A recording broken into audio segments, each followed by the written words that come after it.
And we can argue all day long, but at the end of the day, when we've made a decision, we all have to implement that decision as a team. And that's a challenge for a lot of people. I'm not saying I'm great at it, but human ego can absolutely destroy an enterprise if you're not all on the same page. Welcome to the Never Been Promoted podcast and YouTube channel. I'm on a mission to help you cut the tie to all the things that are holding you back so you can unleash your entrepreneur. Let's meet our guest, Michael DeAloia. It's DeAloia. You're the CEO of Evergreen Podcast. Correct. And we're going to talk about your journey through to get to this point. But do you want to just take a couple moments to kind of, set the table a bit with your background and how you got to where you are today? For sure. I'd be happy to, Thomas.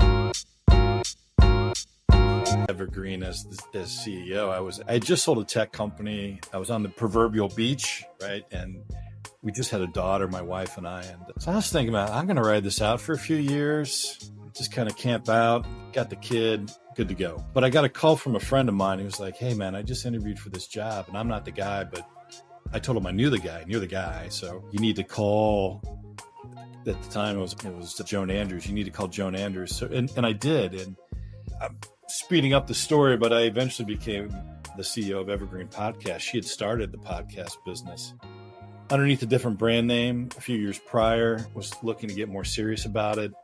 She is the founder, but she wanted an entrepreneurial expert or, someone who's been, deep dive in the entrepreneurial waters to run the business. And it's an unusual conglomeration where you get the founder through her family office, really providing the dollars for us to grow. And she's hired a completely outside executive team. And now we're also owners of the executive team.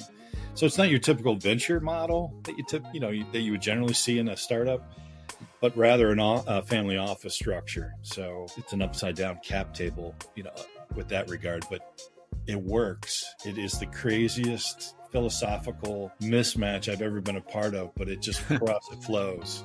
You know what I mean?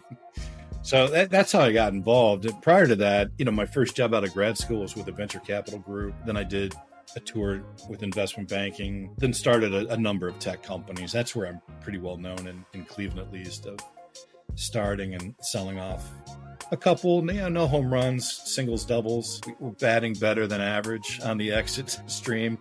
But it's, like I said, it's working out. And all of my past, being in a VC fund, being in investment banking, starting a number of companies, kind of helped me weather the strategic storm on how to build a company like this. Like literally when I started, it was 2 interns, myself, 4 shows that needed a lot of work. The website was, to be frank, awful. And that first year, Thomas, I think about this quite a bit. Our first year, we did the 4 shows, 18,000 downloads total. I should have been fired, quite frankly. And then, last year, 350 shows, almost 31 million downloads.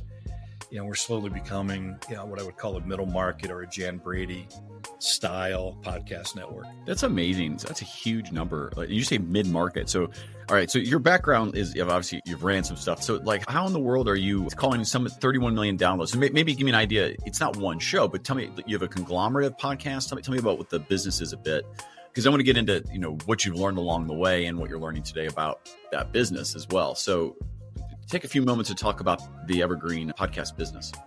We tried original program for the first 2 years of the business, and it is, as you know, just genuinely difficult to craft from scratch a huge hit in the podcasting world. I mean, there was a period of time, I want to say 24 to 30 months, where the top 20 shows didn't change at all in podcasting. So to break into the top 20 was impossible. So we thought 2 things. About 18 months in, so we're talking about mid-2018, we decided on 2 things. We needed to change the original concept of the business. It was originally called Front Porch People.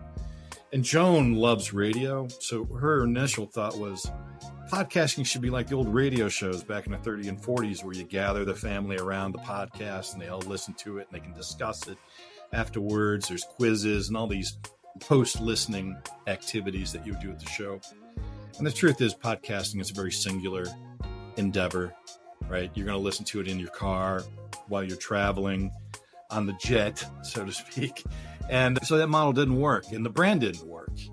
What's front porch people? What's that mean? So we decided we're going to be evergreen, which really denotes the style of programming that we want.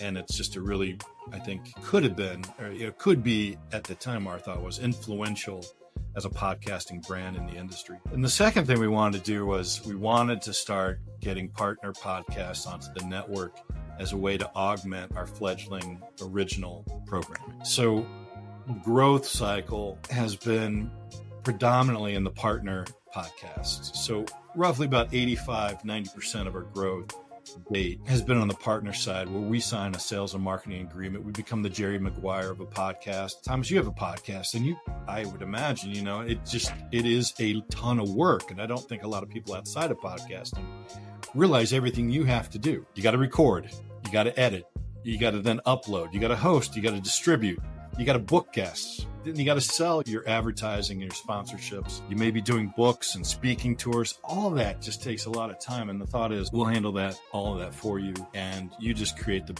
best podcast that you can.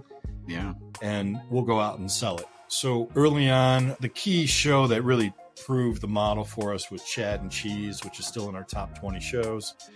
Once we got them on board, it's been like a magic ride. I have to be frank. I thought early on, our biggest problem being a true podcast network was getting the content on board. That's really been the simple part. It's being able to monetize an ever increasing amount of network shows has been not our bane of existence, but concern. Now we've monetized pretty significantly over the last 3 years. We grow 60% over last year, and we've grown 180% over 2 years ago in terms of revenue and our distributions out to our partners. And we're only really maximizing about 12 to 15% of our digital ad spots and roughly about 20% of our sponsorship inventory. And we hit 7 figures. So Mike, you just double that, right? You've got a better universe of financial well-being that then can be shared with our partners. So, and we'll get to this in a few moments, but our 2024 plan really speaks to 2 things. How can we go out and raise additional capital outside the family office still supporting us? And how do we drive additional sales through our ever-expanding sales network? Give me the one learning, maybe applicable to any entrepreneur up and coming, no matter where they are in their journey. What's the one piece of advice you'd give them? This is going to sound a bit contrarian, I think. Don't take wild ass risks. You want to minimize risk as much as possible. And I think the entrepreneurial myth, especially in America, is like these people have taken these crazy risks at a particular point in time and have made it work. There's a lot of reasons why it worked. And I think the biggest reason why is they were able to minimize the external risk as much as possible, which is a hard thing to do. Second thing I would say is, and this is from my experience after grad school. So I have an MBA in finance, and I remember how much I studied for finance, marketing, accounting, all the hard sciences that are engaged in your business operation. And these are all things that you can hire experts for or completely outsource. Whereas the culture and the spirit, the philosophy of the business is mission critical. So that's the second thing. And the third thing is the human element, which is we all have ego, we all have id, we all have superego. How do you manage? In our case, we've got an expert group, very distinct backgrounds, all highly educated, all intellectually curious, a bit snarky. That's part of our hiring is we want a little bit, want a little sarcasm and snark in the snapback in reply. And we can argue all day long, but at the end of the day, when we've made a decision, we all have to implement that decision as a team. And that's a challenge for a lot of people. I'm not saying I'm great at it, but human ego can absolutely destroy an enterprise if you're not all on the same page.